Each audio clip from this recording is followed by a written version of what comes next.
This conference will now be recorded. Good morning / afternoon to everybody. Welcome to the Satellite Book Club.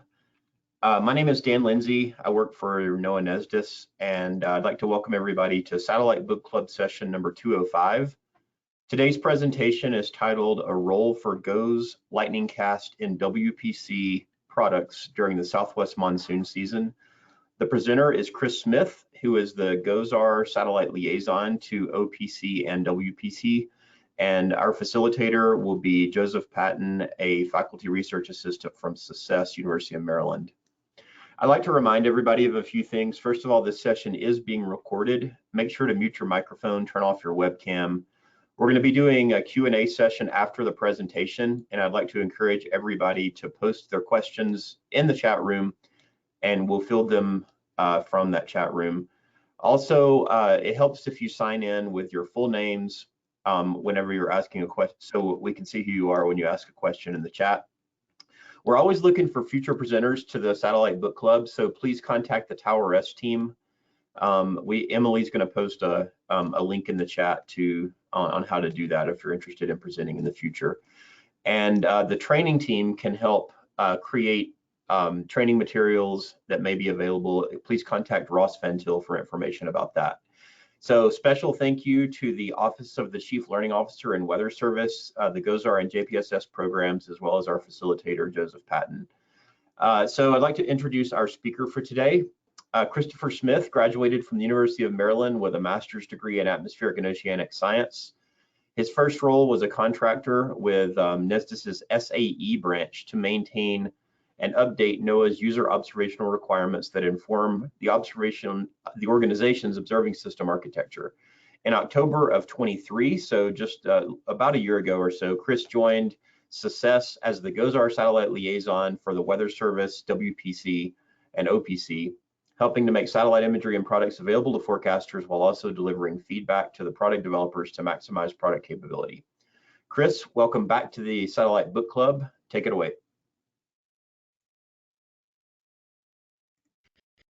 All right, thanks Dan for the introduction. Today's presentation will be pretty brief. I found out on Tuesday I'll be doing it, so bear with me here. I'll be discussing the GOES LightningCast in WPC products during the Southwest Monsoon season. Thanks for the introduction, Dan, and you can go to the next slide. So the Weather Prediction Center's MetWatch desk issues Mesoscale Precipitation Discussions, and these focus on the risk for flash flooding in the short-term 0 to 6 hour time frame. And one location that was really targeted this year was the desert Southwest with an active monsoon season. And the monsoon can be really unpredictable. The convective allowing models really struggle to show the precipitation output out there. So a product like LightningCast has really helped the MetWatch team. The Southwest also has a lot of burn scars that present additional vulnerabilities with things like debris flows, such as the McBride burn scar near Ruidoso, New Mexico. Next slide. So LightningCast, I know John Centineo is coming back next week, so I'm not going to talk too much about the product, but it is a machine learning model based on 4 ABI channels and the GLM to predict the probability that the GLM will observe lightning in the next hour. Due to these bands being used, I recommended to the forecasters loading the product over the day cloud phase distinction, RGB during the day, or IR at night with the GLM flash extent density, so you could see where lightning was actually occurring. And this has been available in AWIPS for us since June 2024, and I know John will talk more next week about the new operational data feed that's coming out. Next slide, please. So it's a little hard to see here, but this was just an image I grabbed from late in August, the HER at 4 p.m. And the actual radar out in Arizona. You can see there's a lot more coverage on the actual radar at 4 o'clock. So the HER might have captured some of the pockets of heavier convection, but it's more widespread what's actually occurring. And that was the case forecasters mentioned a lot this past summer. Next slide, please. So looking at the first case where LightningCast was used, this was in June when we first got it into AWIPS. We had Tropical Storm Alberto there in the southwest Gulf of Mexico. and a dry line set up across New Mexico. So some moist air coming there into the southern plains and southwest. Next slide. And here's the excessive rainfall outlook for that day. So the risk of rainfall exceeding flash flood guidance within 25 miles of a point. The moderate risk down there in South Texas really highlighting the risk for flash flooding, but also a slight risk extending from southern Kansas into eastern New Mexico. Next slide. So looking at the ingredients that were there, the blended total precipitable water product from OSPO, you can see there in Alberta really high extreme precipitable water values, but also getting transported to the northwest into eastern New Mexico, PW values over an inch, which are pretty high for that arid climate. So the ingredients were there to produce some heavy rainfall. Next slide. So one thing that we're looking at again in the Southwest is burn scars, and areas around the burn scars are usually highlighted in MPDs for extra vulnerability. So this is a 3.9 micron from GOES that day. And you can see a burn scar signature there near Reduce, New Mexico. That's actually the McBride fire burn scar. So it's a little hard to see there, but the day fire RGB on the next slide, you can see it much better. And there it is with the more natural color. You can see that burn scar really standing out. So kind of like urban areas that we highlight for areas of concern due to lower flash flood guidance. It's similar for burn scars. So this was an area where our forecasters were paying attention to on this day in June. Next slide, please. So I don't have an animation here. I didn't have time to go back into the AWIPS archive. But from the SIMS LightningCast page, you can see here around 19 UTC on June 19th, those probabilities are going up. And this was hours earlier before the cams hinted at any convection breaking out there. And our forecasters saw these probabilities and were concerned that convective initiation was underway with lightning likely in the next hour there. Next slide. So this did lead by 20 UTC. About 40 minutes later, our forecaster issued an MPD there. You can see in AWIPS, they were looking at the day cloud phase RGB with LightningCast overlaid. We can't have LightningCast over top of the day cloud phase distinction RGB right now, just based on the way the MPDs are sent out, but that product was used. You can see the easterly upslope flow coming from Alberta running into the terrain. And the forecaster noted that LightningCast, again, helped depict convective initiation 2 to 3 hours earlier than all of the cams. So this was a great tool to have for lead time in issuing that mesoscale precipitation discussion. Next slide, please. So here's an air mass RGB loop just showing past that MPD issuance at 20 UTC. You can see that really moist tropical air mass from Alberta and Texas, but also some low to mid-level clouds and moisture that's pushing to the west into New Mexico. And when it hits that terrain, you can really see that convection explode, maintain itself, and expand. So the MPD was a good call here. And I have a couple more animations to show. So here's the geocolor with the GLM flash extent density going pretty quickly here, but you can see LightningCast really showed that signature around 19 UTC, and thereafter lightning really was over much of central New Mexico, again, as the storms expanded in coverage and remained pretty stationary there right along the terrain line. Next slide. And finally, the day cloud phase distinction RGB, since this is one that I like to use with LightningCast, you can see the convection really take off with the clouds glaciating there with the greens and yellows, and then the convection becoming really mature with the oranges and pinks. And you can see at upper levels, the clouds are kind of getting streamed off to the east, but the low level easterly flow is keeping those storms stationary there. So definitely a risk for flooding. Next slide.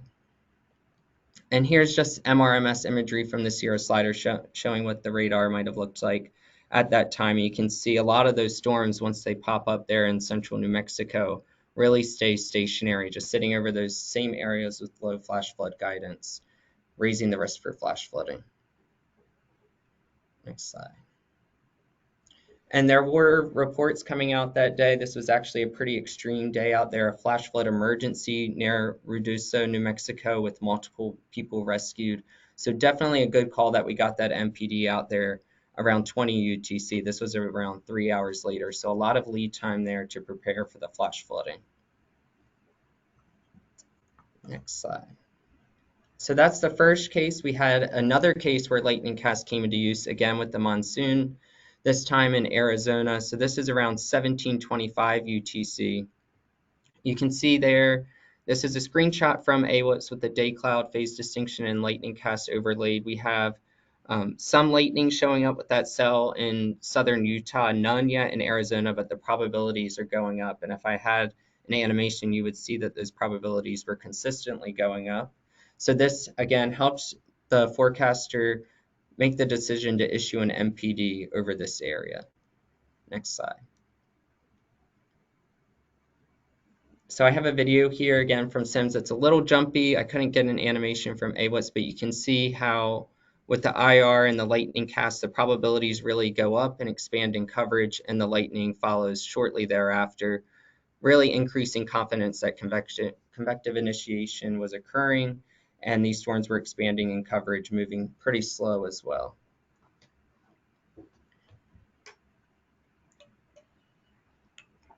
Next slide. So here's the MPD that was issued around 1740 UTC. You can see the areas of convective initiation that were in LightningCast are circled. So those helped make the decision for the forecaster to issue this, with the general area circled where the ingredients were in place for heavy rain. And in the text of the MPD, there was actually a reference to LightningCast. The machine learning driven LightningCast product suggests convective initiation will be occurring very soon. Southern Utah down through at least central Arizona, which we saw happen and occur in that last video.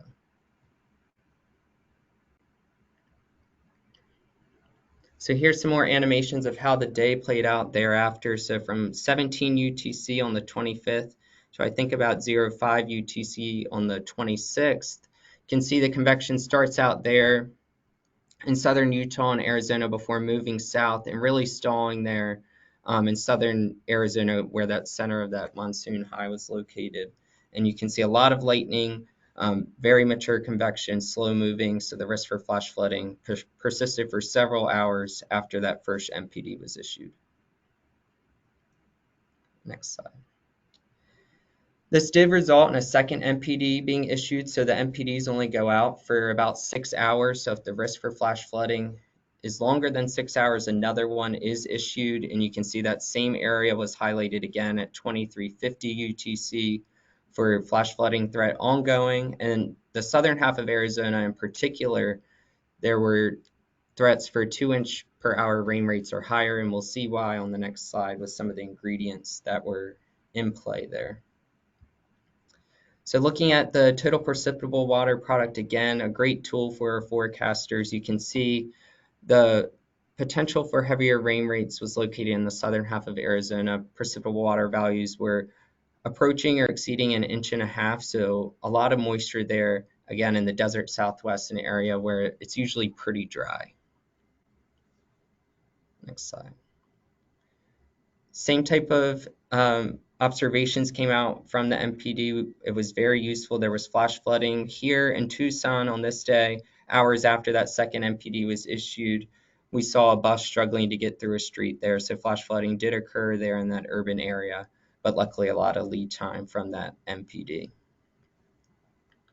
Next slide. So looking at the flash flood emergencies, why LightningCast is so useful in the desert southwest, this is through the end of July, so I'm not sure what the end of August looks like. But New Mexico, the Albuquerque WFO office has 14 out of 41 of the flash flood emergencies just for 2024. So having a tool to really have lead time there where it's very sensitive with the burn scars, it's been a huge addition for our forecasters to alert those offices and the people for the risk of flash flooding. So looking ahead, we do have some other tools from satellites that we're excited to help aid Mesoscale Precipitation Discussions. Javier Villegas Bravo, the Operations Proving Ground Satellite Liaison is working on some satellite-derived normalized burn ratio products. And again, just like urban areas where if we see precipitation output over an urban area with lower flash flood guidance, we're going to highlight that in MPDs and excessive rainfall outlooks. We're hoping to do the same with burn scars. We can see how severe the burn scars are, the stage of vegetation regrowth, and their susceptibility to factors like debris flows. So it's something we're definitely excited about. Next slide. So in summary, LightningCast has helped predict convective initiation with more lead time that our MetWatch desk has had success in issuing MPDs, especially in the unpredictable monsoon environment where CAMs sometimes don't always capture the degree of convection that's going on. And when the ingredients are in place, like high precipitable water, LightningCast is a useful tool to predict the risk of flash flooding. All right. I think that's all. I have an animation that they'll play after, but I think we have some comments first. Okay, thank you, Chris, very much for that presentation. As a lightning guy, it's always fun to see lightning presentations, so thank you. So first, I want to say that we encourage attendees to stay on for the discussion. And we especially want to encourage participation from the field and forecast offices and the regional headquarters for the National Weather Service. We want everyone, if you can, to change your view setting to active cameras from the default view. So if you click on the little button in the top middle of your screen, instead of everyone, you click view active cameras so you can pay closer attention to the discussion. Now Emily will post a link to give feedback for the Satellite Book Club form during this discussion session in the chat. So please fill that out if you are able. So before we jump into discussion, I want to mention that a week from today, on Thursday, September 12th, at the usual time of 12 p.m. noon Eastern Time, John Centennial, a research meteorologist from NOAA's National Severe Storms Laboratory, will discuss the LightningCast transition to operations. So more lightning content, more LightningCast information. That will be a really interesting presentation. I want to encourage attendees to contact the Tower S team, Kashad Bowman and Emily Maddox, for questions about the Satellite Book Club or for configuration of any satellite products in AWIPS. So without any further ado, let's begin our discussion. So I want to remind attendees that they can submit questions in the chat, or if they would like to, they can indicate that they would like to ask a question verbally in the chat as well. So let's get started here. It looks like our first question is from Ken Cummins. He says he missed the first 5 minutes, but he was wondering why you would use LightningCast rather than a more direct forecast of heavy sustained convective precipitation. Yeah, that's a great question. LightningCast isn't the only tool that we're using, but we have found it useful in picking out convective initiation, especially when the CAMs don't have that signal yet. So it's really figuring out when it's going to take off. Again, not the only tool that we're using, but it is useful to see where convection's occurring, especially in areas without radar coverage and things like that, or echoes haven't shown up yet. But always happy to hear about more tools as well. Awesome, thanks. Looks like we have a comment from Scott Lindstrom. The CSPP group at STEMS is about to release software in a beta version that allows any Unix user to create LightningCast contours on top of satellite imagery. And as someone who uses CSPP Geo all the time to create satellite imagery of the different channel radiances and different RGBs, that sounds like it would be really useful, especially for research and academics after the fact. So thank you, Scott. I have a couple questions that I wanted to throw in there as well. The first question I have is, what kind of lead time did forecasters at WPC experience in these two different case studies that you looked at when comparing the LightningCast probabilities to when lightning was actually observed by the GLM or ground-based networks? Was there like a certain probability threshold that forecasters found more actionable? Yeah, so I'm not sure the difference between when the probabilities actually showed up to when GLM occurred. As far as the contours, I think they're 25, 50, 75 maybe. They're not always needing to see the 75% before they pull the trigger. They notice some of those lower contours. If they're really, especially going from like nothing to starting to pop up, and just based on satellite trends, that's enough for them to think convective initiation is going to occur. So they're not always needing that highest contour to make a decision, just based on trends. But I'm not sure about the actual time difference of if it was a full hour, if it was 20 minutes. It's something I could look into further with the animations though. Okay, thank you, Chris. And that kind of leads into my next question. And based on that first answer, I don't know how much you'll be able to add there, but my next question would be, how does that lead time for LightningCast compare to when CAMS indicated convective initiation would occur? So you showed earlier that a forecaster mentioned that there was about a 2 or 3 hour lead time on convective initiation from LightningCast as compared to those convection allowing models. Right. So does that mean that the LightningCast probabilities like first showed up, like those low probabilities 2 or 3 hours early? Or does it mean that the higher probabilities indicating more imminent lightning showed up about 2 or 3 hours before the CAMs indicated thunderstorms? So yeah, I want to say, when they pulled the trigger, so maybe it was some of those moderate probabilities, but the way that the convective initiation occurs out in the Southwest with the daytime heating, once those probabilities start showing up, it usually does go up pretty fast. The convection's maturing pretty quickly to initiate. So regardless, I still think it was probably a couple hours before the CAMs. There wasn't a long time before we saw the first probability. To 2 hours later, the probabilities start getting high. Okay, great, awesome. Kevin Thiel has a question. He says, if the WPC forecasters didn't have LightningCast for these events, how do you feel it may have changed the timing or the confidence of those mesoscale discussions? Yeah, I would say, if let's say on average it was 20 to 30 minutes before, we saw some of those LightningCast probabilities to lightning actually occurring. I think once they saw on the GLM or ground-based networks there was lightning ongoing, that they would still issue an MPD, even if that was hours ahead of the CAMs. I definitely think it increases their confidence to start writing one up before they see something when they have those probabilities signaling areas of concern. Okay, awesome. Yeah, awesome to see that that product that's just transitioned to operations is having an impact already. That's great. So we had a sort of a tangentially related question from Bill Schoberg asking how soon a decision will be made for the next generation of GLM. And Dan Lindsay provided some context there saying that the next generation Lightning Mapper or LMX for the GeoXO program announcement is most likely coming later this month. So hopefully we'll have some more information on that in the next couple of weeks. Thank you, Dan, for providing some insight there. John Centennial says, nice talk. Did forecasters mainly use GOES-East or GOES-West LightningCast in that region of Southwest United States, or is there a benefit to looking at both for that area?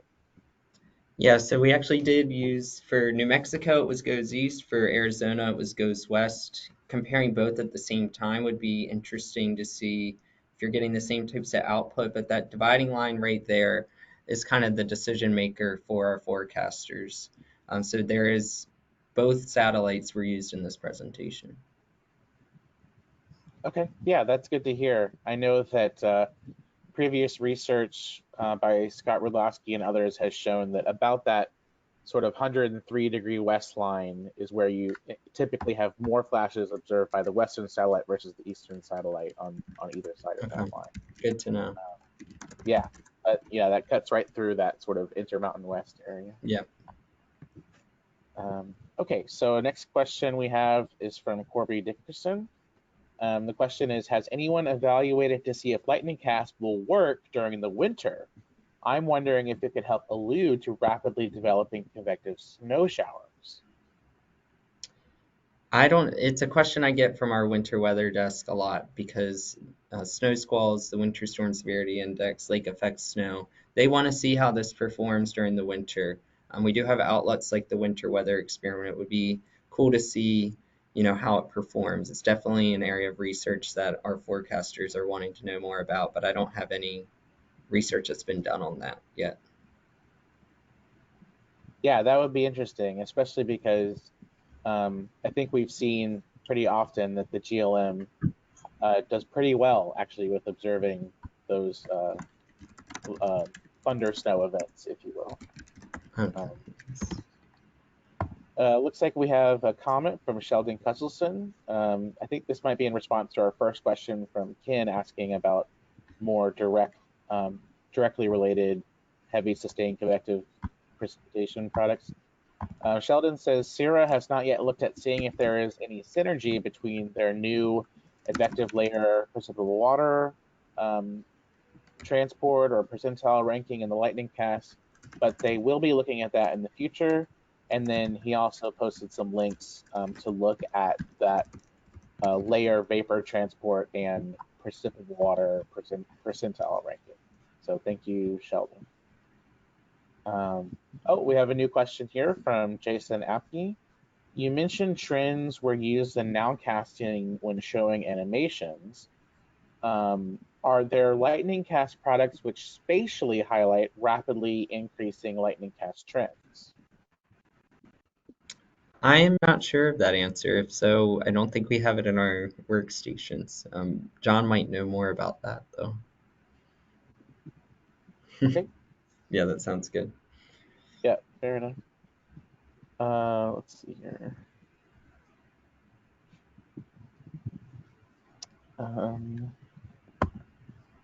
Scott Lindstrom said that there are a few sim satellite blogs on LightningCast with LES, and then there's a link there, and then probabilities are usually a little bit low for those snow showers leading to isolated thunder, which makes sense. Yeah, lake effect snow, LES. Thank you, Scott. Okay, are there any more questions or comments for Chris today? Give it a few more seconds.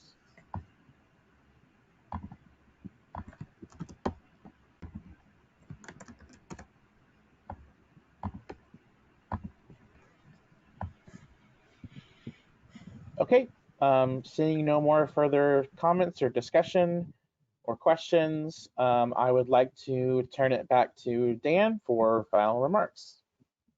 Yeah, thanks a lot, Joseph, for facilitating, and thank you, Chris, for a great presentation. And I really appreciate all the really good questions we got in the chat too. I learned a lot actually from this presentation. So please join us next week. Thanks again. Enjoy the rest of your Thursday. Talk to you soon.